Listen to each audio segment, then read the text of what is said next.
மழைக்கு தேவையான வர்ண பகவானே, உலக நன்மைக்காகவும் நாங்கள் நீராடுவதற்காகவும் கடலில் இருந்து நிறைய நீரை உறிஞ்சி பகவானின் கருநிறத்தைப் போல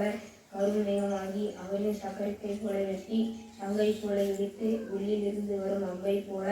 தரமாரியாக பொழிய மழை வேண்டும் என கட்டளையிடுகிறோம்.